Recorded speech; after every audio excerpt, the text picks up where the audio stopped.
We now move on to a very important and timely panel discussion on Vikasit Bharat 2047 and the role of entrepreneurs. We are honored to have with us an eminent panel of experts and a distinguished moderator to share their insights. May I call upon on stage Mr. Allahat Deshpande, CEO at Pars BM Consultants Limited, Mr. Pandurang Dandavate, Chairman and Non-Executive Director at Dhruv Consultancy Services Limited, Dr. Pansare, Founder, CEO, Intellimint and Rubiscope, CA Dilip Dikshit, Senior Partner in GD Apte and Company, Mr. Shirish Kulkarni, who would be moderating this panel discussion. He is the founder and MD of Stotra Consultech Private Limited. Everybody to come on the stage, please. Dr. Abhijit Sande to please felicitate Mr. Allahat Deshpande, a visionary leader driving strategic excellence and business information through consulting. May I again request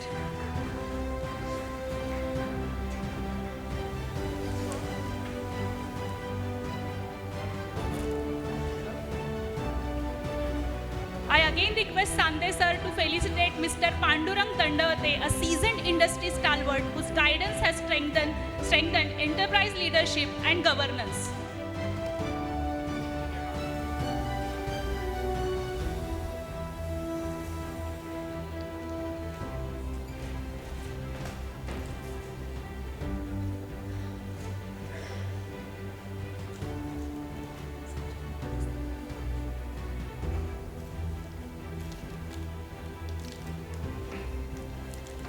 Can we have a big round of applause for this celebration of the moment wherein panelists have spared their valuable time for today's engaging discussion. Mr. Pandurang Dandavate, let's give a big round of applause. I think the applause can be louder.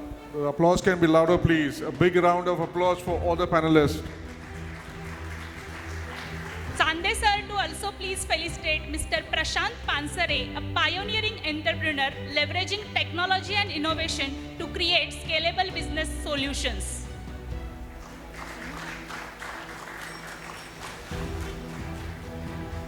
May I invite on stage Mr. Suyog Naravne, Associate Executive Director of BBNG, to felicitate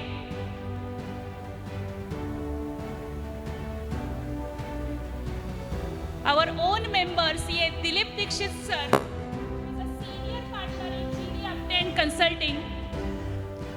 We are proud to have his association with BBNG for many years and his valuable guidance always support us.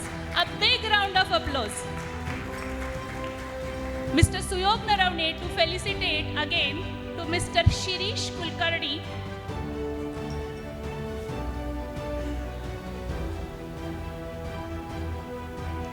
Mr. Suyog Naravne to felicitate Mr. Shirish Kulkarni, who will be moderating today's panel discussion. Mr. Shirish Kulkarni is an inspiring thought leader and facilitator of impactful conversations in the consulting space.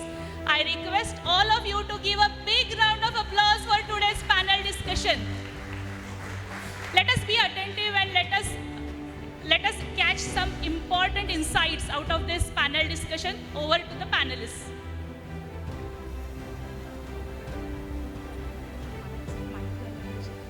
I request all to be seated, please. I request all to be seated, please.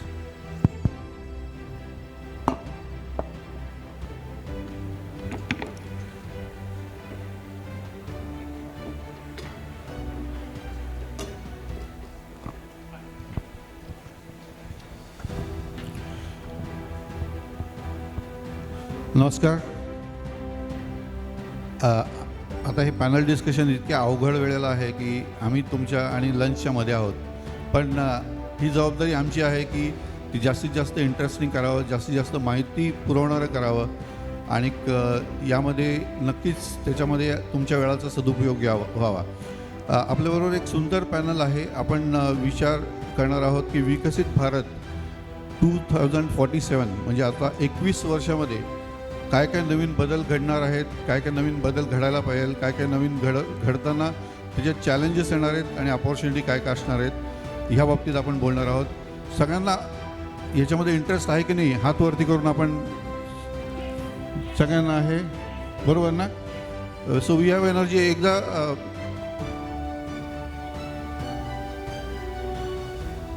चला आपण आता सुरुवात करूया.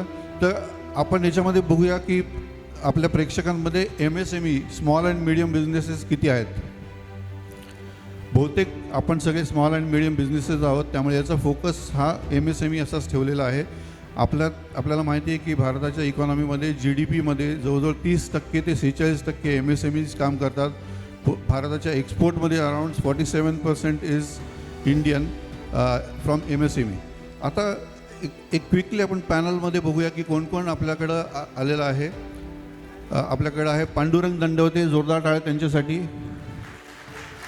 A self-made entrepreneur, as he called it himself, and the one who has got registered on as a public company with 100 crores at a turnover. So जोरदार टाळ्या त्यांच्यासाठी. ते स्वतःच्या अनुभवामध्ये जे काही डिफिकल्टी आलेल्या आहेत, जे काही त्यांचे अनुभव आहेत ते आपल्याबरोबर शेअर करणार आहेत. आपल्याबरोबर आहेत आल्हाद देशपांडे, यंग एंटरप्रेनर, जे स्टार्टअप इकोसिस्टममध्ये जोरदार काम करत आहेत.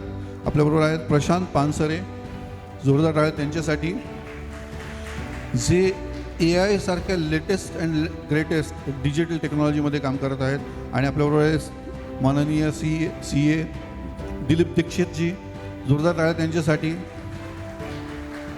आता असा हा क्रॉस अनुभवाचा आपल्याकडे पट्टा आहे आणि त्याच्यामध्ये आपण वेगवेगळ्या प्रकारचे डायमेन्शन्स विचार करणार होतो. आपण बोलूया की हे समजून घेऊया की विकसित भारत हा कन्सेप्ट काय आहे आणि त्याच्यामध्ये आपल्याला चॅलेंजेस कसे येतील. तर आपण पहिल्यांदा पांडुरंग दंडवते यांना विचारूया की ह्यामध्ये तुम्ही जेव्हा ही जर्नी केली, तुम्ही स्टार्टअप करून त्याच्यातनं मोठे मोठे अनुभव घेत शिकत इथपर्यंत आलेला, तर 100 crores हा मार्क काय मीन करतो आणि तुम्हाला तुमच्या दृष्टीने विकसित भारतामध्ये तुम्ही काय बघताय 21 वर्षामध्ये. आणि महत्त्वाची गोष्ट म्हणजे सगळ्यांनाच सक्सेस स्टोरी सगळ्यांनाच माहिती आहे, तुम्ही एवढे मोठे झालेला आहात आणि सक्सेसफुल झालेला आहात, पण डिफिकल्टीज काय आलेल्या आहेत. सगळ्यांना डिफिकल्टीज समजायला आवडतील, फेल्युअर पॉईंट्स समजायला आवडतील. तर आपण त्यांना विचारूया की फेल्युअर पॉईंट्स काय वाटतात आणि काय काय गोष्टी तुम्ही हायलाईट करता. आपण नंतर सक्सेशन स्टोरीवरती पुढच्या क्वेश्चनमध्ये येऊया. Thank you Kulkarni sir. Me Pandurang Dandavate. I was executive engineer PWD government of Maharashtra. टूक अ VRS. हा पण एक घेण्यासारखा विषय आहे. जवळ धरा माईक. VRS घेऊन 2003 साली माझी कंपनी स्टार्ट केली, Dhruv consulting services private limited. 200 square foot एरियात 4 लोकांसह पहिल्या वर्षीचा टर्नओव्हर 25 लाख रुपये आणि आता आमचा 100 कोटी टर्नओव्हर क्रॉस झालेला आहे. 28 राज्यात काम चालू आहे. 400+ एम्प्लॉई आहेत. तर हा 22 वर्षाचा जर्नी कसा केला इन शॉर्ट मी सांगतो तुम्हाला, ब्रिक बाय ब्रिक ऑफकोर्स. आणि ज्या डिफिकल्टीज आल्या, सुरुवातीला आमची हायवे कन्सल्टन्सी आहे ब्रिजेस रोड्समध्ये, आणि सुरुवातीला गव्हर्नमेंटसोबत काम करायचं तर you must have some experience, some eligibility criteria. तर त्या आम्ही असोसिएट म्हणून काही लोकांसोबत काम करून गेन केला. त्याच्यानंतर सर्वात महत्त्वाचं कुठल्याही बिझनेसला असतं सर कॅश फ्लो, आणि दीक्षित सर इथे बसलेले आहेत. तर कॅश फ्लोची सुरुवात ऑलवेज होते इक्विटीनी, थोडीशी स्वतःची इक्विटी. पण प्रत्येकालाच माहिती आहे की बिझनेससाठी स्वतःचा पैसा घालण्याला एक लिमिटेशन आहे, आणि म्हणून सेकंड पार्ट आहे तो डेट साईडचा from banks and financial institutes. आणि एक बिझनेसमध्ये सर असा स्टेज येतो की तिथे डेट साईडसुद्धा कमी पडायला लागते. आणि मग मला एक इनोव्हेटिव्ह आयडिया आली, जी आयडिया होतीच ऑलरेडी. आणि SME सेक्टरसाठी त्यावेळी नुकतंच गव्हर्नमेंटनी दालन ओपन केलं होतं रजिस्ट्रेशनचं फॉर लिस्टिंगचं. आणि सांगायला मला अभिमान वाटतो की 2016 साली, म्हणजे after 10 or 11 years of the journey in the private limited company with lot of efforts, आम्ही 2016 साली BSE SMEवर लिस्टिंग झालं आमचं. आणि त्यावेळेस आम्ही सुरुवातीला 23 कोटी रेज केले. आणि लिस्टिंगचा अर्थ एका वाक्यात मी सांगेन की now I have got a note printing machine without any limit. तर बिझनेसमॅनला माझा प्रत्येक सल्ला असेल की एका स्टेजला जेव्हा तुम्हाला डेट साईडला लिमिटेशन येईल तेव्हा तुम्ही जरूर इक्विटीचा विचार करा. मी इथे बसलेलो आहे गाईड करायला. सुंदर. I think it's a great insight. आता आपण समजून घेऊया किती जणांना माहिती विकसित भारत म्हणजे काय आणि त्याचे काही 5 टेनेट्स काय असतील, कोणाला सांगता येतील का? माहिती आहेत का? थोडे जाणून घेऊया आपण, थोडंसं फॉर्मल जाणून घेऊया की त्याच्यामध्ये मेन्शन केलेलं आहे 21 वर्षामध्ये की high and inclusive economic growth 8 to 9% of GDP growth expected आहे. आपण भारताची इकॉनॉमी 30 to 35 ट्रिलियन डॉलर्स एवढी करणार आहोत आणि याच्यात all regions and social groups include करणार. हा पहिला पॉईंट आहे. दुसरा पॉईंट आहे ह्युमन कॅपिटल. मी का हे वाचून दाखवते? कारण हे फार कमी जणांना माहिती आहे. दुसरा पॉईंट असा आहे की ह्युमन कॅपिटल ज्याच्यात आपण म्हणतो मॅन पॉवर आहे, सोशल डेव्हलपमेंट याच्यामध्ये एज्युकेशन, हेल्थकेअर अँड न्यूट्रिशनवरती मोठा फोकस दिला गेलेला आहे. इनोव्हेशन लेड डिजिटल इकॉनॉमी, आपण आत्ता UPI बद्दल बोललो तर डिजिटल मोठं वेगात पुढं चाललं आहे. एआयवरती जगात मोठमोठी गोष्टी चालू आहेत. 15 तारखेपासून उद्यापासून एक दिल्लीमध्ये मोठं सिम्पोजियम होणार आहे ज्याला मी पण अटेंड करणार आहे. AI digital economy is wonderful. Sustainable and green development ज्याच्यामध्ये आपण ज्या गोष्टींनी इम्पॅक्ट होतो, ग्लोबल वॉर्मिंग असेल, कार्बन फुटप्रिंट असेल, या गोष्टींचा आपण विचार करूया. पाचवी आणि सगळ्यात महत्त्वाची गोष्ट आहे ज्याच्यामध्ये गव्हर्नन्स आणि ग्लोबल लिडरशिप हा भाग येतो. Making local to global and global to local. आपल्याबरोबर जे काही ग्लोबल जे गोष्टी आपण शिकतोय, डिजिटली शिकतोय, त्या आपल्या इथंपर्यंत आणणं हे सगळ्यात महत्त्वाचं आहे. आपण आता पुढच्या लीडरकडे बोलूया. आल्हाद देशपांडे. आपण याच्यामध्ये त्याला विचारूया की हे स्टार्टअप जी इकोसिस्टीम आहे ती कितपत चॅलेंजिंग आणि त्याच्यामध्ये कुठल्या प्रकारच्या गोष्टी ह्या आपल्याला समजावून सांगता येतील की MSMEला ग्रो करण्याच्या दृष्टीने काही महत्त्वाचे लेसन सांगता येतील का तुम्हाला? सो थँक्यू शिरीषजी. मी ॲक्च्युली याला ॲड्रेस करू इच्छितो relating it to Viksit Bharat. So whenever we talk about Vikasit Bharat, the discussion always revolves around GDP, infrastructure, governmental schemes and policies and all. But really speaking, if we think deep, Vikasit Bharat will come with the empowerment of entrepreneurial infrastructure in the country. Startups will bring innovation and the evolved startups, which we call usually as MSMEs,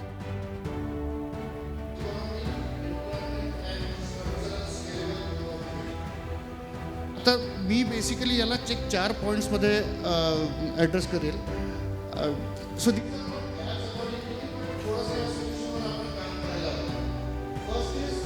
availability and accessibility of the schemes.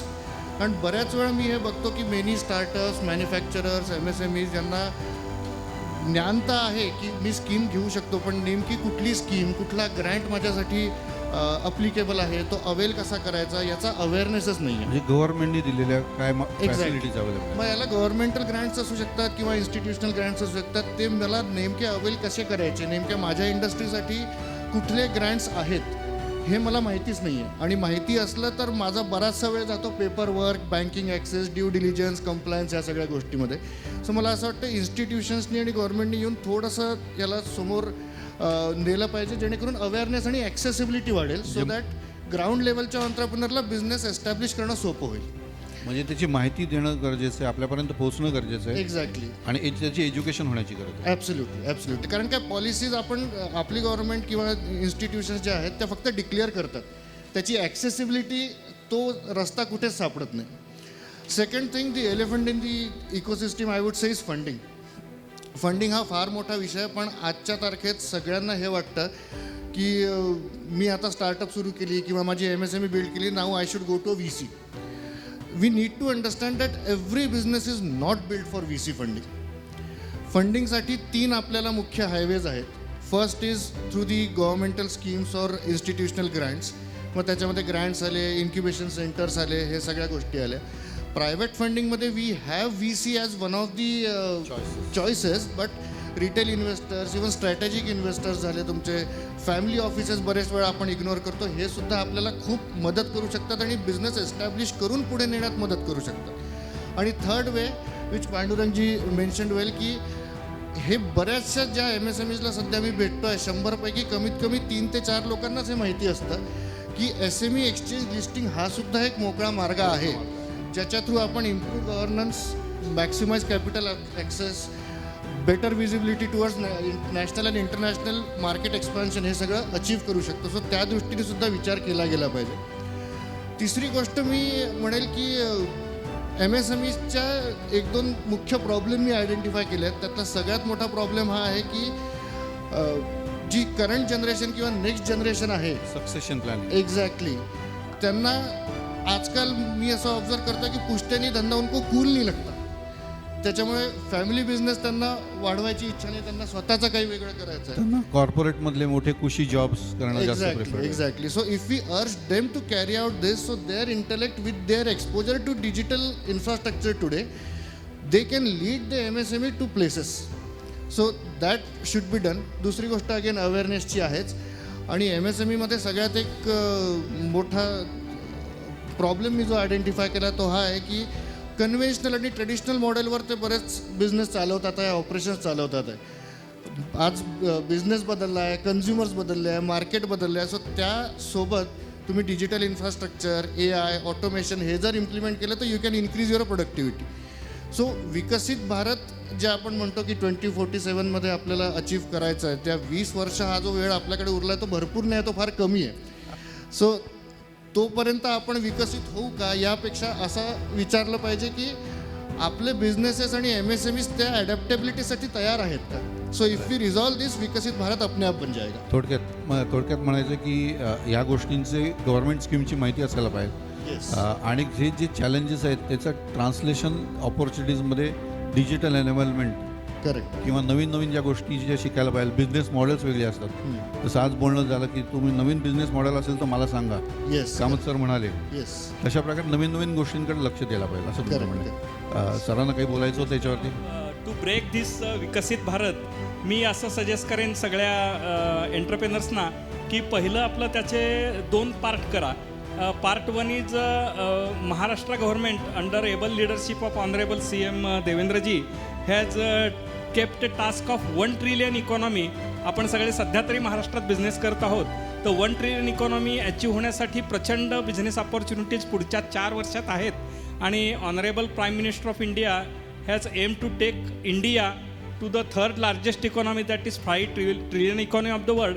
आणि ह्या पहिल्या 5 वर्ष आपण म्हणू की golden period आहे बिझनेसमॅनला two way forward to 1947 विकसित Bharat. Wonderful. I think हा महत्त्वाचा मुद्दा आहे. आणि सक्सेशन प्लॅनिंगच्या विषयावरतीच आपण नक्की पुढच्या वेळेला बोलूया आपण पुढच्या क्वेश्चनमध्ये. प्रशांत पानसरे, आपण AI या स्पेसमध्ये जवळजवळ 20 वर्ष काम करत आहेत. आता याच्यामध्ये इतक्या गोष्टी चेंज होत आहेत आणि वेगवेगळं आहे की खूप इन्व्हेस्टमेंट येते, डेव्हलपमेंट होती आहे, IT जॉब्स असतात, नवीन होत आहेत, जात आहेत, बराच इम्पॅक्ट आहे.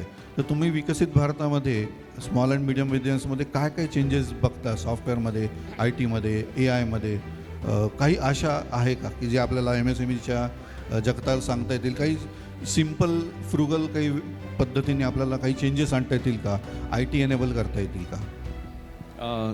धन्यवाद. सर्वप्रथम सर्वांना मनपूर्वक शुभेच्छा आणि परिवर्तनाची एक चांगली सुरुवात झाली आहे.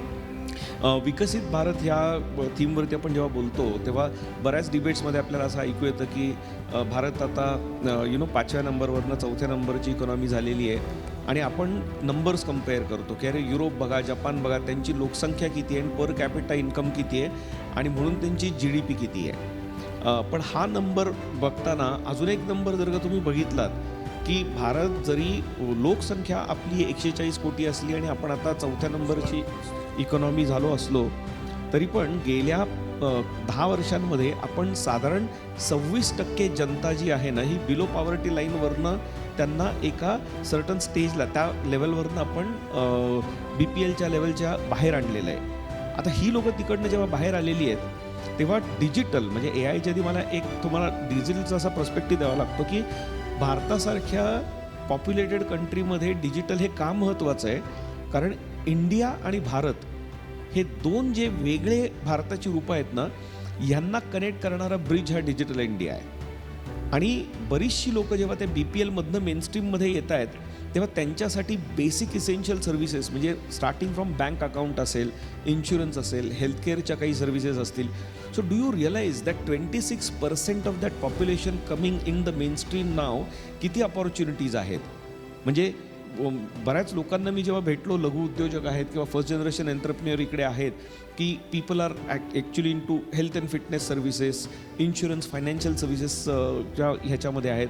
तर कित्येक लोक ह्या इन्क्लुझिव्हिटीमुळे, डिजिटल इन्क्लुझिव्हिटीमुळे ते मेनस्ट्रीममध्ये येत आहेत. आणि ए आय जेव्हा आपण म्हणतो ना की आर्टिफिशियल इंटेलिजन्ससाठी तुम्ही जर का बघितलं तर भारताचं डिजिटल पब्लिक इन्फ्रास्ट्रक्चर आणि UPI सारख्या सक्सेस स्टोरीज जर का बघितल्या तर amount of transactions that we are doing on UPI म्हणजे एका सेकंदाला आपण 8,000 ट्रान्झॅक्शन्स UPIचे देशात होत आहेत आत्ता, you know when it is at the peak. तुम्ही इमॅजिन करू शकता की विदाऊट AI विदाऊट डिजिटल हे होऊच शकलं नसतं. पण आता तुम्ही बघितलं ना की डिजिटल आणि AI is not Y but it is Wien and how. म्हणजे आपल्या इकडे आता बरेच असे लघु उद्योजक बसलेले आहेत की तुम्ही जर का तो एरिया आयडेंटिफाय केला की कुठे तुम्हाला डिजिटलायझेशन आणि AI करायचं आहे, आणि हा एक स्वतःला प्रश्न विचारा की AI साठी are you a consumer of AI or you are a creator of AI. If you are consumer of AI you will get some cost benefit, ease, accessibility. पण जर तुम्ही AIचे क्रिएटर जर का बनलात, व्हॅल्यू क्रिएटर, तर you will actually start opening up different markets. तर एक मी म्हणेन की सगळ्यांना समजण्यासाठी AI सोप्या भाषेत काय असतं रे असं विचारलं, का असतं रे भाऊ AI म्हणजे काय असतं, तर ते थोडंसं सांगता येईल का? कारण AI म्हणतो आपण, आर्टिफिशियल इंटेलिजन्स म्हणतो, बिझनेस इंटेलिजन्स म्हणतो, पण खरं काय आहे तेच कळत नाही. कॉम्प्युटर प्रोग्राम आहे का तो, मग कसं वर्क करतो, मग LLM म्हणजे काय, असं थोडंसं सांगा ना त्याच्याबद्दल. आर्टिफिशियल आवडेल ना सगळ्यांना ऐकायला? खरं तर इकडे बसलेलं ऑडियन्स हे बरंच वेल इन्फॉर्म्ड आहे, कारण परिवर्तनाच्या आधी त्यांनी AI कॉन्क्लेव्ह होस्ट केलं होतं. अहो पण ते मनात असतं, AI हे भूत झालं तर आपल्याला प्रॉब्लेम होतो की AIनी जॉब जातात असा अनेक जणांचा समज आहे, आणि त्याच्यात काही गोष्टी खरे पण आहेत. थोडंसं आपण त्याच्यावरती. तुमचा मुद्दा महत्त्वाचा आहे. म्हणजे मी UPIचंच उदाहरण देईल कारण तुम्ही सगळेजण ते वापरता.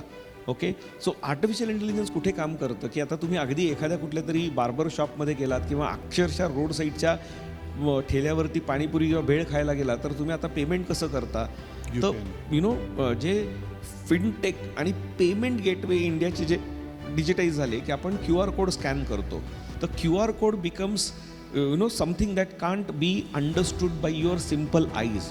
पण QR कोड तुम्ही जेव्हा स्कॅन करता तेव्हा तो रेकॉग्नाइज होतो की तो मर्चंट कोण आहे, म्हणजे बायर कोण आहे आणि सेलर कोण आहे, हे दोन्ही तिथं हे होतं. आणि तो QR कोड स्कॅन केल्यानंतर तुमचं लोकेशन त्याच्यामध्ये येतं, तुम्ही तुमचा OTP टाकता, त्याच्यामध्ये तुमचं ऑथेंटिकेशन होत असतं, आणि साधारण हे 3 ते 5 सेकंदांमध्ये हे ट्रान्झॅक्शन होत असतं.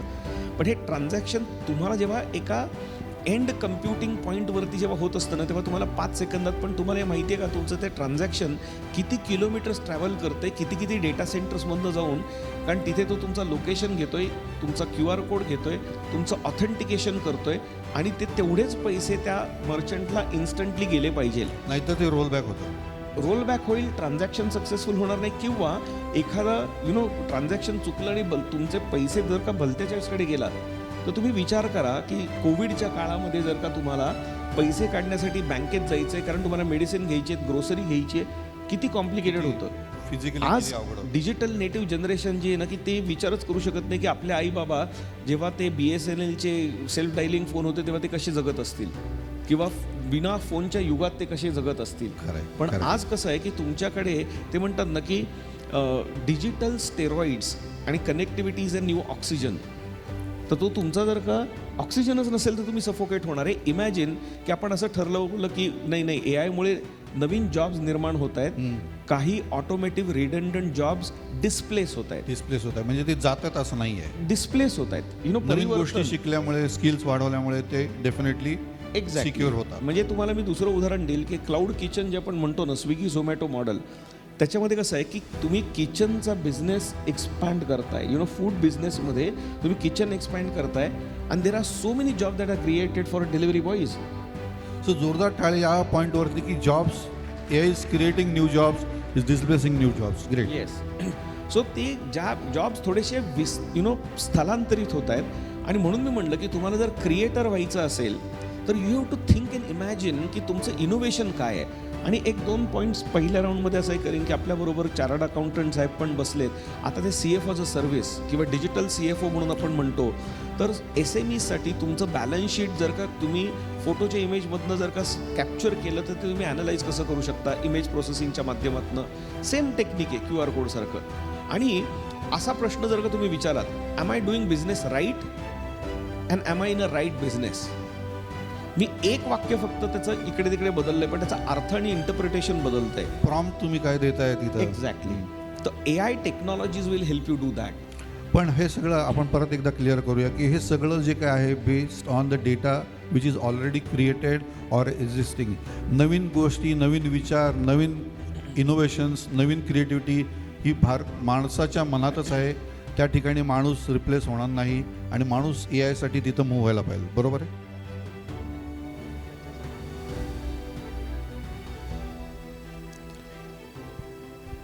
Absolutely right. मी तुम्हाला एक साधं उदाहरण देतो की तुमची ही इव्होल्युशन कशी होते आणि डिजिटल टू AI ही जी जर्नी आहे ती, त्याच्यामध्ये तुम्ही जर का म्हटलं ना की ओके मला काहीतरी स्किल करायचं आहे आणि एखादं काम करायचं आहे, ओके, तर तुम्ही कुठल्या प्लॅटफॉर्मवरती काम करता. मी तुम्हाला एक ऑटोमोटिव्हचं एक्झाम्पल देईन की ओके मग मी नॅनोवरती काम करतो का, जॅग्वार प्लॅटफॉर्मवरती काम करतो का, मी XUV प्लॅटफॉर्मवर काम करतो. म्हणजे यू आर अ ड्रायव्हर. जसं आपण म्हणतो ना की तुम्ही प्लॅटफॉर्मवरती काम करत असं म्हणतात. म्हणजे are you a package driver. Okay, मग तुम्ही म्हणता आता मला त्या पुढच्या व्हॅल्यू चेनला जायचं आहे, मला फक्त एखादं व्हेकल ड्राईव्ह करायला शिकायचं नाही आहे, but I should be able to fix the problem. The next value chain is that being a mechanic. Okay, you being able to identify problem and fix. त्याच्या पुढची व्हॅल्यू चेन काय, I will be able to design a car. थोडक्यात अशा दृष्टीने बघता आलं पाहिजे की हे त्याच्यात देणारं कोण आहे, घेणारं कोण आहे. ॲब्सोल्युटली. मग ते असं प्लॅटफॉर्म बनवता येईल की ज्याच्यामध्ये आपण ते इकोसिस्टीम तयार करू. ॲब्सोल्युटली. आणि मी तिकडनं AI स्किलिंगकडे येणार आहे. तर आपण स्किल्स मायग्रेशन बघतो की you be able to drive a vehicle, repair a vehicle, design a vehicle. पण आता त्याच्यामध्ये डिस्रप्शन काय येत आहे तर ऑटोनॉमस कार्स. आणि त्या ऑटोनॉमस कार्स कोणी इन्व्हेंट केलेल्या आहेत, ती लोक ऑटोमोबाईल इंजिनियर्स नाही आहेत, ती सॉफ्टवेअर. सो डिजिटल आणि AIचं पोटेन्शियल असं आहे की नॉन सेक्टर प्लेयर्सकडनं डिस्रप्शन जास्ती होत आहे. आणि तुम्ही जेव्हा हा थोडासा विचार करता की as a innovator, as a disruptor, how you want to redefine how people are consuming products and services and bring a different breakthrough. सुंदर. आपण आता बोलता AI साठी एक वेगळाच आपल्याला सेशन घ्यायला पाहिजे असं मला नक्की वाटतं. नाही का, डिजिटल वास्ट सब्जेक्ट आहे. पण आपण दिलीपजींना विचारूया की ज्या प्रकारे ते एवढ्या क्लोजली MSME सेगमेंटमध्ये काम करतायत, तर MSMEचे काही तुम्ही खूप जवळनं बघितलं असेल की कॅश फ्लोचे प्रॉब्लेम, ऑपरेशनचे प्रॉब्लेम, तर तुम्हाला काय हायलाईट वाटतं आणि काय काय गोष्टी बदलाव्यात असा तुमचा दृष्टिकोन आहे? नमस्कार. मी अनेक MSMEचा ऑडिटर आहे, कन्सल्टंट आहे, फायनान्शियल कन्सल्टंट आहे. त्याचप्रमाणे काही बँकांच्या बोर्डावरही मी डायरेक्ट. त्यांच्या नाड्या तुमच्याकडे आहेत असं म्हणूया. त्यांचा प्रोग्रेस पण तुम्ही मी दाखवू बघतोय. शकता आणि त्यांना मी सर्टिफिकेट देतो, बरोबर आहेत का चूक आहेत. बरोबर असण्याचं तुम्ही साक्षीदार पण आहात. आणि काही बँकांच्या बोर्डावरही काम करण्याची मला संधी मिळाली. त्यामुळे from the other side of the table also I look at this things. मला एक कन्क्लुजन असं आहे की poor cash flow is really a problem of MSMEs. Poor cash flow. Poor cash flow, not the lack of profit. Actually जेव्हा तुमचा cash flow is not to the expectation, not to the mark or to the expectation, it will have very bad impact on your profitability. Your cost of production, cost of finance will go up. And म्हणजे profit and loss स्टेटमेंटमध्ये सगळ्यांसाठी एकदम बालिश प्रश्न. पण profit and लॉसमध्ये जर profit दिसतोय पण cash फ्लोमध्ये पैसेच नाहीत, एक्झॅक्टली असं असतं ना. I am coming to that. I am showing say 10 कोटी माझा प्रॉफिट झाला आहे. थोडंसं जवळ. 10 कोटी प्रॉफिट झाला आहे आणि आउटस्टँडिंग 6 कोटी ते येतच नाही आहेत. गेले 6 महिने झाले, 8 महिने झाले, येतच नाही आहेत. मग मी खरंच काय 10 कोटी कमावले का? आणि कमावले असले तर गेले कुठे? माझ्या हातात फक्त 4च कोटी आहेत. मी दाखवताना म्हणतोय 10 कोटी आणि काही दिवस 45 दिवस 60 दिवस असं क्रेडिट दिलं जातं, पण अनेक महिने रिसिवेबल्स येत नाहीत. आणि this is a problem. Actually speaking, ज्या वेळेला आपले रिकव्हरी वेळेवर होत थोडक्यात नाही, क्रेडिटर्स अँड डेटर्स हे खूप आणि माझ्याकडे पैसे नाही आले म्हणून मी क्रेडिटर्सना देऊ शकत नाही. It is a wishes circle. आपल्याला सगळ्यांना माहिती आहे की 45 डेजमध्ये आपल्याला पेमेंट मिळायला पाहिजे. That is the enactment. पण it is on in the books only. आणि त्याचं इम्प्लिमेंटेशन फार कमी होतं. आता ॲज अ ऑडिटर आम्ही जेव्हा मोठ्या कंपन्यांचं ऑडिट करतो तेव्हा मी त्यांना सांगतो की याच्यावरती पेनल्टी आहे, याची प्रोव्हिजन करा. ते म्हणतात ओके करा. 45 दिवसाच्या पेक्षा उशिरा मिळालं तुझे. परंतु 45 दिवसात MSMEंना पेमेंट करणं अजूनही लोकांनी च्या अंगी बांधलेलं नाही आहे unfortunately. If that is really observed lot of problems with So MSME has to be empowered. They are empowered. They should be Actually aware. speaking, they have been empowered. They themselves cannot do anything. But action has to be taken by the government or RBI or whosoever it may be. That is more needed. दुसरं माझं observation असं आहे की MSMEs don't have access to the affordable finance. Finance मिळतही असेल पण तो affordable Cost of capital किंवा Cost of capital is very interest जे high. लागतं ते. किंवा अजून सुद्धा कोलॅटरल बेस्ड असं कोणी म्हणणार नाही की अरे तुमचा कॅश फ्लो गेली काही वर्ष चांगला आहे विदाऊट सिक्युरिटी 5 crore देतो. We are ready to. हे आत्ता कोणी करत नाही आहे. ऑल्दो RBI सेज सो की यू मूव टू दॅट. पण एक मात्र मी जरूर सांगेन ऑब्झर्वेशन, गेले 10 वर्षात खूप फरक पडला आहे. Even many banks including state bank has move to retail banking.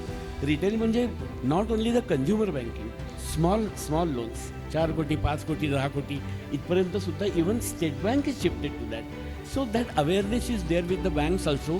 कारण मी नक्की असं म्हणेन की MSMEs are very honest borrowers. क्या बात. MSME तुमच्यासाठी टाळ्या.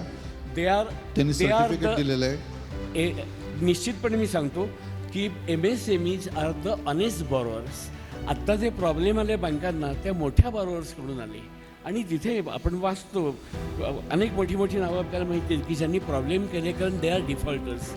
परंतु MSMEचा जर आपण ॲव्हरेज बघितलं तर त्याच्यात माझा अनुभव दोन्हीकडचा बँकेकडचा सुद्धा MSMEकडचा प्रॉब्लेम कमी आहे ह्याच्यामध्ये. बरोबर. तर सगळे ऑनेस्ट आहेत आणि ते प्रयत्न करतात पण त्यांना माहिती नाही आहे की कॅश फ्लो कसा मॅनेज करायचा आहे. मगाशी पांडुरंगने एक फार आणि इवन आल्हादनी सुद्धा एक फार महत्त्वाचं सांगितलं की there are so many schemes are available. पण लोकांना माहिती नाही की कुठल्या स्कीमखाली मी बँकेकडे पैसे मागावेत.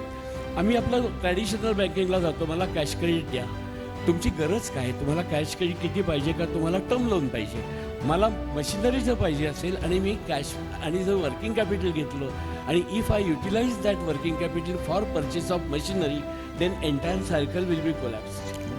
So that is the use of the short-term loan for long-term purposes. And there, the working capital cycle will be collapsed. Your bank will never allow you to do that. आणि तुमच्या बँकेबरोबरचे relationship as a borrower and lender will be totally disturbed and bank will not favor you. आणि cash फ्लोच्या बाबतीत एकदम सोपं सामान्य माणसाला समजेल असं की दुसऱ्याच्या पैशावरती काम करावं असं म्हणजे आपल्याकडे पैसे लवकरात लवकर यावे नाही, असं आणि आहे. आपण जास्तीत जास्त उशिरा द्यावे असं तत्व आहे का? नाही, असं नाही म्हणणार मी. असं म्हणणार नाही. कारण असं आहे तुम्ही you have to negotiate your terms with the creditors as well as your receivables. त्यांच्याबरोबर तुम्ही टर्म निगोशिएट करा. सपोज माझा क्रेडिटर मला 60 दिवसाची लिमिट देत असेल तर then I am comfortable. Instead of going to bank I will use the money of my creditor indirectly. In that case, yeah. कारण मी त्याच्याकडून परचेस करीन, मी त्याच्या सर्व्हिसेस घेईन, त्याचे पैसे उशिरा देणार आहे पण विथ द अंडरस्टँडिंग. कारण मी तिथे जर फार डिले करायला लागलो तर तो मला व्याज लावेल. बरोबर. सो पण कसं आहे की आता मी बँकेकडे जाणं म्हणजे लॉट ऑफ फॉर्मॅलिटीज सांगायची गरज नाही. बँकेकडे जाणं म्हणजे प्रोसेस फार मोठ्या इन्व्हॉल्ड असतात. ॲपरेन्सल टाईम इज व्हेरी लॉंग. अनेक गोष्टी द्याव्या लागतात आणि देणं हे बँकेचं कामच आहे. बँकेने मागायलाच पाहिजे ते सगळं. परंतु आपली तयारी नसते कारण आपल्याकडे जी प्रिपेअर्डनेस आहे ना त्याच्यामध्ये documents are not ready many times or you don't hire consultants many time. Not that if you are in a position to do that fine पण you will get some good guidance from some of the consultants or your team, your internal team that how to present this. बँकेकडे आपण कसं put up करणार आहोत, काय मागणार आहोत हे फार महत्त्वाचं आहे. सर्वात महत्त्वाचा तो रिपोर्ट कसा बनतो आणि तुम्ही अतिशय कशा महत्त्वाचं प्रकारे आहे. ते पण justify at the same time किती पाहिजे 10 कोटी मग मी इतकं दाखवतो हे जर असेल तर it will be a big failure. So you have to be actually supporting it with the Absolutely. business. कारण my duty will be tomorrow to prove to the bank that what I had projected has actually happened. What is happening? Had happened. I would say that working capital management is most important. If I do my working capital management effectively, माझी requirement to go to the banks or institutions will be come down. कसं मी उगीच access inventory साचवून ठेवतो. I should study की मला किती stock पाहिजे आणि I should go only to the required limit, not to beyond that. So inventory बऱ्याच जणांना माहिती नसतं. ते असं वाटतं की आपल्याकडे कॅश आहे, it is a money lock Yeah. Which is not. पण ॲट द सेम टाईम ज्या वेळेला माझ्याकडे इन्व्हेंटरी खूप साचते त्याची किंमत कमी कमी व्हायला लागते. बरोबर. त्यामुळे slow moving in the inventory ज्याला आम्ही म्हणतो की जो slow moving Is a inventory problem. तर bank will not finance you against that and that will become absolute many times. So working capital management is most important. So पैशामध्ये पैसे, तुम्ही बिझनेसमध्ये जरी पैसे मिळवत असेल तरी पैसे नीट मॅनेज नाही केले तर त्याचे Absolute. कन्व्हर्जन लॉसमध्ये होतं. आणखीन एक मी सांगतो जो बऱ्याच वेळा अनुभव येतो. स्मॉल बॉरोअर्स SMEs नवीन सुरू केलं आहे. माझा धंदा चांगला झाला, मला पैसे मिळाल्यानंतर मी पहिलं काय करतो, गाडी बुक करतो. हो, आणि तो चेक कुठून काढतो? एक्सपेन्स करून टाकता. नाही, चेक मी वर्किंग कॅपिटल लिमिट जी असते ना त्यातनं इश्यू करतो. हो, हे नेहमीचं उदाहरण आहे. अनेक क्लायंट्सचं गोष्टी आम्हाला लक्षात येतात या की तुम्हाला घाई होते त्यावेळेला की थोडा थांबा ना, Success. थोडा waiting period Have some patience. आहे. एक दोन वर्ष थांबा आणि मग गाडी घ्या. पण त्या गाडीचा चेक काढला जातो वर्किंग कॅपिटल धंद्याच्या अकाउंटमध्ये. So you cut your own scheme. And that is called the diversion of funds for personal purposes. आणि फ्रॉडच्या ज्या आपण केसेस ऐकतो ना ते याच आहेत. फक्त मी आता गाडीचं उदाहरण केलं. एखादा माणूस फार मोठे अपार्टमेंट्स घेईल, आणखीन काही घेईल आणि वापरेल पैसे कुठले, बँकेचे. सर, So सो that- महत्त्वाची गोष्ट आपल्याला कळली की कॅश फ्लो मॅनेजमेंट महत्त्वाचं, इन्व्हेंटरी ही किती महत्त्वाची. स्लो मुव्हिंग इन्व्हेंटरी अतिशय आपल्याला कळत नाही की आपण इकडं पैसे मिळवतोय पण इन्व्हेंटरीमुळे आपले पैसे लॉकिंग झाले. तर आपण परत येऊया तुमच्याकडे, आपण पांडुरंगजींकडे वळूया. आणि इनोव्हेशन अँड क्रिएटिव्हिटी हे किती महत्त्वाचं आहे विकसित भारताचं हे त्यांच्याकडनं समजून घेऊया. आणि एक महत्त्वाचा मुद्दा म्हणजे सक्सेशनमध्ये त्यांनी स्वतः काय सक्सेस मिळवलेला आहे हे आपण ऐकूया त्यांच्याकडनं. क्रिएटिव्हिटी आणि इनोव्हेशन दोन्ही गोष्टी पुढे विकसित भारतकडे जायला अत्यंत आवश्यक आहेत. जसं अल्हादनी सांगितलं डिजिटायझेशन आहे, पानसरे सरांनी सांगितलं AI आहे. तर you should now henceforth work smart not work hard. तर तीच गोष्ट साधं आपण लहानपणी एखादं लेटर लिहायचं किंवा एक 10 वर्षापूर्वी, आता मला वाटतं ChatGPT is also part of AI. Yes. ChatGPTमुळे लेटर ड्राफ्टिंग इतकं सोपं झालेलं आहे की इट इज सरप्रायझिंग. तर अशा अनेक गोष्टी आहेत क्रिएटिव्ह करण्यासाठी. आणि त्याच्यात सर्वात महत्त्वाचं आहे, आता मी इन्फ्रास्ट्रक्चरमध्ये आहे. इन्फ्रास्ट्रक्चरमध्ये गेल्या 10-12 वर्षात जे चेंजेस झाले ते तुम्ही स्वतः ऑब्झर्व करत असाल की कन्स्ट्रक्शन पिरियड कमी झालेला आहे. एक्सप्रेसवेज बरेचसे भारतामध्ये होत आहेत. रिबिल्ड ब्लॉक्सचं काही कन्स्ट्रक्शन टेक्नॉलॉजीमध्ये बिल्ट इन टेक्नॉलॉजी आले आहे, प्री कन्स्ट्रक्शन आलेलं आहे, बिटुमिनच्या क्वालिटी इम्प्रूव्ह झालेल्या आहेत, टाईम पिरियड कमी झालेला आहे. आणि हे सगळं AIशी रिलेटेडच हळूहळू होतं आहे. कोविडमध्ये आम्हाला एक गोष्ट चांगली शिकायला मिळाली की किंवा एक फायदा झाला एंटरप्रेनर्सचा की पेमेंट्स ऑनलाईन सुरू झाले, सबमिशन ऑफ बिड्स ऑनलाईन सुरू झाले. And thanks to government. सांगा ना तुमच्या बिझनेसमध्ये किती तुम्ही सिस्टम्स वापरताय. तुम्ही CRM आहे तुमच्याकडं, ऑर्डर मॅनेजमेंट आहे, सगळं ऑनलाईन चालतं. Almost everything is online. आता उद्या माझ्या मुलीचं जे सक्सेशन आहेच, उद्या माझ्या मुलीचं सेशन आहे इथेच. आणि she will be in a better position to speak on this how the business is change from the conservative side. जे आमच्याकडे मॅन्युअल अकाउंट्स होत होते, आता जोहा आलेलं आहे. टॅली होतं पूर्वी, आता मला नावं एवढी सांगता येणार नाही, मी थोडासा. सुंदर. पण हे जर तुम्ही केलं असेल तर MSMEला मेसेज आहे की हे सगळं डिजिटल. एक साधी गोष्ट सांगतो. आम्हाला पहिलं काम मिळालं सौदी अरेबियामध्ये प्रायव्हेट सेक्टरमध्ये. भारतामध्ये आमची 28 राज्यात कामं चालू आहेत, पण भारताच्या बाहेर जायची इच्छा होती. जे 2047चा विकसित भारत आहे त्याच्यामध्ये what I will suggest to entrepreneurs की target on the international market, not only infrastructure or not only. पण जे काही आपल्याला ट्रिटीज होत आहेत, आता परवा झाली UC ट्रिटी झाली, अमेरिकेची ट्रिटी इझाऊट झाली, तर ह्या ट्रिटीमध्ये फार मोठा अपॉर्च्युनिटीज आपल्याला बाहेर ओपन होत आहेत. आम्ही ऑलरेडी आफ्रिकन आणि एशियन डेव्हलपिंग कंट्रीजमध्ये गेलेलो आहे. तर सांगायचं बॅक उदाहरण की जेव्हा आम्ही काम सुरू केलं तर इथे आपण ड्रॉइंग जे तयार करतो ते 2D आणि 3Dमध्ये मॅक्झिमम. आणि तिथे रिक्वायरमेंट होती ती 5Dची. आणि 5Dचं आपल्याला नॉलेजच नाही. So still we are behind the world. ते पुढच्या 5-7 वर्षात ते कॅचअप केलं पाहिजे. So we have updated our software banks everywhere. अजून एक उदाहरण छोटंसं अगदी जे आपल्या रोजच्या निगडीत आहे. पूर्वी टोल द्यायचा तुम्ही मॅन्युअली पावती फाडली जायची, मग कॉम्प्युटराईज आलं, मग फास्टॅग आली. आता हॅपी टू अनाऊन्स, मी काही गव्हर्नमेंट नाही आहे, की पहिला non FASTag road GPS enabled road implement झाला भारतामध्ये, जसं परदेशात आहे. तर हे सगळं क्रिएटिव्हिटी आहे, हे सगळे चेंजेस आहेत. किंवा दुसरं उदाहरण द्यायचं झालं परत रस्त्यांचंच किंवा टोलचं, तर ह्याच्यामध्ये इतके फायनान्शियल मॉडेल आता डेव्हलप झालेले आहेत की आता ग्रामीण भागातला रस्ता देखील प्रायव्हेट फायनान्सिंग होऊ शकतो. सुंदर सुंदर. आपण आता थोडासा वेळाचं बंधन बघून सक्सेशनचं बोलतो लगेच आणि चालेल. Then I will. माझी मुलगी 2015 साली BE झाली. आता इथे वुमन एम्पॉवरमेंट येते, बरेच वुमेन एंटरप्रेनर आहेत आणि त्याच्यात मी तिला लहानपणापासून हिप्नोटाईज गेलं होतं की सिव्हिल इंजिनिअरिंगच घ्यायचं. आणि सिव्हिल इंजिनिअरिंग ही थोडीशी त्या काळात इव्हन आजही थोडीशी पण मुलांना सांगून त्यांनी घेतलं म्हणजे हिप्नोटाईज केलं म्हणजे फसवलं थोडक्यात. प्रेमाने सांगितलं आणि ऑप्शन ठेवला नाही आणि पटकन डिप्लोमाला टाकलं. म्हणजे डिग्रीला सगळे असं फसत नाही, तुम्ही लकी आहात असं मला लकी आहात. वाटत नाही. 12वी न करता 10वी डिप्लोमा डिग्री आणि डिग्री झाल्यानंतर तोपर्यंत माझा बिझनेस मॅच्युअर झाला होता आणि तिला एक सिंपल सांगितलं की तू जर जॉईन झालीस तर तुला डे 1ला मर्सिडीज कार देतो. अरे बापरे. आणि मग तिला दिली आणि तिला मॅनेजिंग डायरेक्टर्स केली कंपनीची. तर हा बिझनेस जनरेशन नेक्स्ट हे विकसित भारताचा अत्यंत आवश्यक गोष्ट आहे, जी थोडी आपल्या कम्युनिटीमध्ये लॅक आहे असं मी स्पष्ट बोलतो.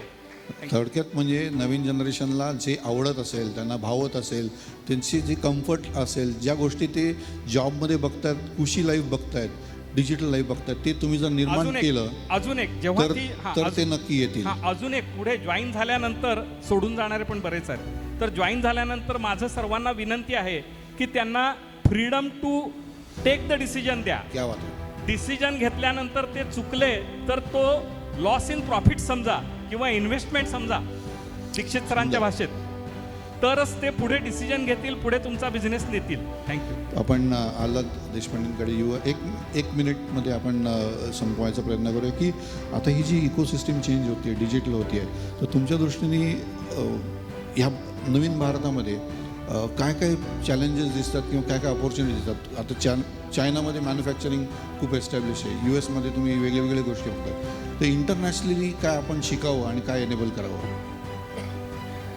मी मगाशी सांगितलं त्याचप्रमाणे मी त्याला थोडंसं इलॅबोरेट करतो की चायना किंवा अशा कंट्रीजशी जर आपण कम्पेअर केलं तर ते लोक प्रीमियम गोष्टीवर जास्त बँक करत नाही आहेत. ते लोक व्हॉल्यूम बेस्ड गोष्टीवर जास्त बँक करतात. एक्झॅक्टली कमोडिटाईज करतात प्रत्येक गोष्ट.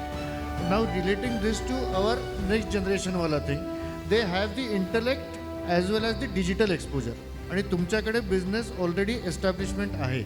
If you combine these two dots तर sky is the limit for your business. आणि त्याच्यामुळे प्रगती हा ऑप्शन राहणारच नाही आहे. ते रणछोडदास बाबासारखं होऊन जाईल. त्याच्यामुळे विकसित भारत अपने आप बन जाएगा इफ यू अचीव दॅट. त्याच्यामुळे भारताने काय केलं पाहिजे, गव्हर्नमेंटनी काय केलं पाहिजे याची वाट न बघता आपण ती ॲडॅप्टेबिलिटी आणली तर भारत ऑटोमॅटिक डेव्हलप होणार. सुंदर. आपण आता प्रशांतजींकडे यावं. AIचं तुम्ही काय चित्र बघता येत्या 21 वर्षामध्ये किंवा 3 वर्षामध्ये किंवा 5 वर्षामध्ये? कारण सॉफ्ट बँकनी जे काही लोन द्यायचं कबूल केलं होतं, सॉफ्ट बँकचं 3000 बिलियन व्हॅल्युएशन असताना ते स्टॉप झालेलं आहे. म्हणजे तो बबल फुटणार आहे का? AIचं आत्ता बरंच ओव्हर हाईप आहे. ती नक्की थोडी खाली येईल आणि स्टेबलाइज होईल, पण AI is here to stay. Creativity आणि इनोव्हेशनबद्दल आपण बोलत होतो, तर मी तुम्हाला एक साधं उदाहरण देतो की AI म्हणजे नक्की काय आणि आपल्या समाजाला जो थोडासा प्रगल्भ सुशिक्षित आहे पण त्याचं रिस्क ॲपेटाईट कमी आहे, त्याची कोलॅबोरेटिव्ह इकोसिस्टम कमी आहे. IT क्षेत्रात जर का आपण बघितलं ना की एखादा माणूस उद्योजक होतो म्हणजे काय, तर तो मॅनपॉवर सप्लायमध्ये जातो, तो खरं क्रिएटिव्हिटी आणि हे करत नाही. मगाशी तुम्ही म्हणलात की AI in education, healthcare, manufacturing. मी एज्युकेशनचं तुम्हाला उदाहरण देतो म्हणजे तुम्हाला कळेल की AIमध्ये क्रिएटिव्हिटी का महत्त्वाची असते. सो एज्युकेशन सिस्टीम आपली आत्ता बघितली ना तर ही नॉलेज ओरिएंटेड आणि क्रिएटिव्हिटी ओरिएंटेड नाही आहे, ही एक्झाम ओरिएंटेड आहे. आणि आपली शिक्षण पद्धती ही पाठांतराकडे जाणारी आहे. म्हणजे आपण काय लहानपणी शिकतो, A for Apple, B for bat, C for cat. अरे A फॉर ॲपल का, A फॉर एरोप्लेन का नाही, B फॉर बॅट का, बेरीज का नाही, C फॉर कॅट का, केक का नाही? कारण कॉग्निटिव्ह सायन्समध्ये काय म्हणलं आहे की जर एखाद्या व्यक्तीला तुम्ही पहिल्यांदा एखादी गोष्ट शिकताना जर का 9 चॉईसेस दिले आणि त्या 9 चॉईसेसमधला तुम्ही जर का एखादा ऑप्शन निवडला तर तुम्हाला त्या माणसाचा पॅटर्न आणि कोरिलेशन टेक्निक डिटेक्ट करता येतात. ओके. आणि एखादा आपण बेसिकली कोच, समजून कसं घेतोय. आपण एखादा कोच किंवा प्रगल्भ माणूस बनतो म्हणजे काय, तर मी जर का AI म्हणजे हार्डवेअर आणि सॉफ्टवेअर या दोन्हीचं मिश्रण आहे. तुम्ही एक टॅबलेट घ्या आणि त्याच्यावरती जर का प्रशांतला तुम्ही पहिल्यांदा शिकवताय हाऊ टू ड्रॉ सर्कल, त्याला किती वेळ लागतोय ते सर्कल इफिशियंटली ड्रॉ करण्यासाठी, आणि तो रिलेट कसा करतोय, circle is sun or a wheel or a cake. आणि हा सगळा डेटा त्या युजरला माहिती नसताना तो जनरेट करतोय, कारण ते कॉग्नेटिव्ह सायन्स आहे. नाही तर आत्ता पण काय म्हणतो, एज्युकेशन एडटेकमध्ये लोक काय करतात, ऑनलाईन लेक्चर्स, एखादं LMS करतील, digitise. That is digitisation, that is not AI. AI काय आहे की तुम्हाला हे कळतात की 9 चॉईसेस दिल्यानंतर सुनीलजी काय म्हणतायत, प्रशांत काय म्हणतोय, त्यांचा चॉईस काय आहे MCQs मधला, आणि then you are been able to detect the pattern, understand and correlate. ओ, प्रशांतला शेप समजतायत, त्याला ते व्यवस्थित कळतायत, ह्या माणसाला तुम्ही इंजिनियर करण्यापेक्षा याला आर्किटेक्ट बनवा. लक्षात आलं की नाही. तर एज्युकेशन सिस्टीममधनं आपण झेरॉक्स मशीन सारख्या नुसत्या कॉपीज प्रोड्यूस करतोय, नवीन चित्र काढायला शिकवत नाहीये. तर AIचा तुम्ही अशा पद्धतीने वापर करू शकता की तुमच्याकडे जनरेट होणारा जो डेटा आहे त्याच्यामध्ये तुम्ही ते पॅटर्न आयडेंटिफाय करू शकता का, त्याचं क्लासिफिकेशन करू शकता का, त्याच्यातनं तुम्ही ज्याला आपण म्हणतो ना की इन्साइट्स टू फोरसाईट करू शकता का, की तुम्ही जर डीप जायचं असेल, म्हणजे अगदी एखादा शिंपला तुम्हाला जर का किनाऱ्यावरती सापडला तर त्याच्यात मोती तुम्हाला मिळणार नाही, पण जर तुम्हाला ते मोती शोधायचे असतील तर पाणबुडी घेऊन खाली जावं लागणार आहे. तर AI will give you an ability to deep dive. आणि म्हणतात ना की every insight or every real answer is 3 questions deep.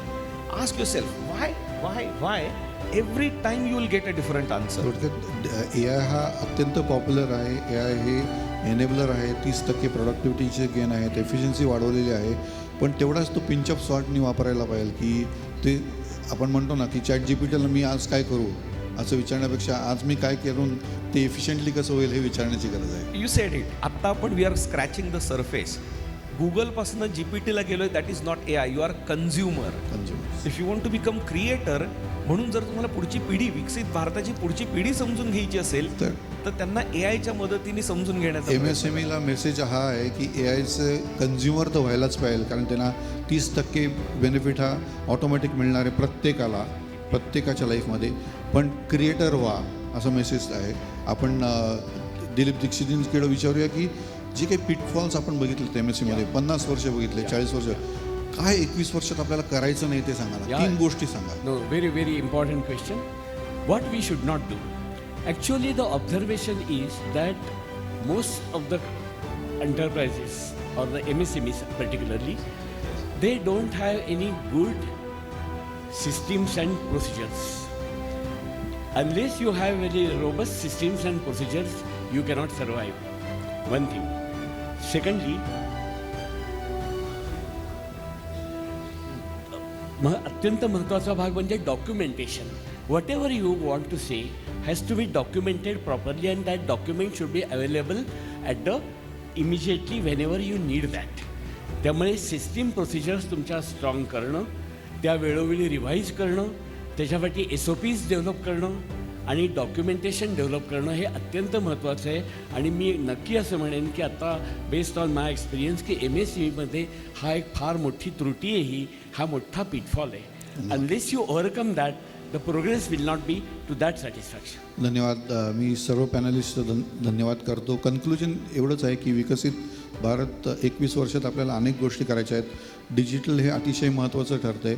Cash flow management ज्याच्यामध्ये इन्व्हेंटरी येते किंवा आपल्याला जे पैसा आपल्याबरोबर आहे त्याचं मार्गीकरण नक्की करणं गरजेचं आहे. Startup ecosystem, startup India, make in India हे इनिशिएटिव्ह आपल्याला मदत करणार आहेत. आणि AI शिवाय काही गत्यंतर नाही. त्यामुळे प्रत्येकाने AI वापरणं, ज्यांनी ऑटोमॅटिकली 30% आपल्याला बेनिफिट्स मिळणार आहेत ते गरजेचं आहे. हे असं करून मी कन्क्लूड करतो. धन्यवाद.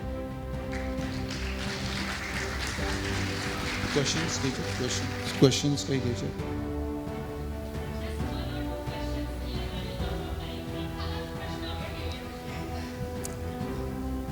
विचारा.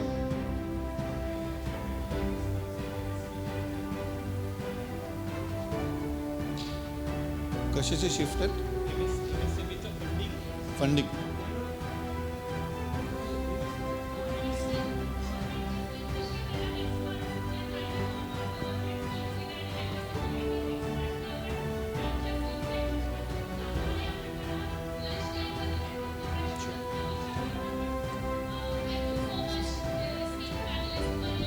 वंडरफुल इलॅबोरेशन. मला असं वाटतं की 2015 किंवा 25मध्ये जर बिझनेसमध्ये आल्यावर मर्सिडीज मिळत असेल तर 2047च्या विकसित भारतमध्ये बिझनेसमध्ये आल्यावर डायरेक्ट प्रायव्हेट जेट मिळावं असं ॲम्बिशन असावं. So there are various enlightening aspects on digital कसा करावा बिझनेस किंवा कॅश फ्लो असेल, सक्सेशन प्लॅनिंग असेल. We are really thankful for wonderful panel discussion. Thank you so much.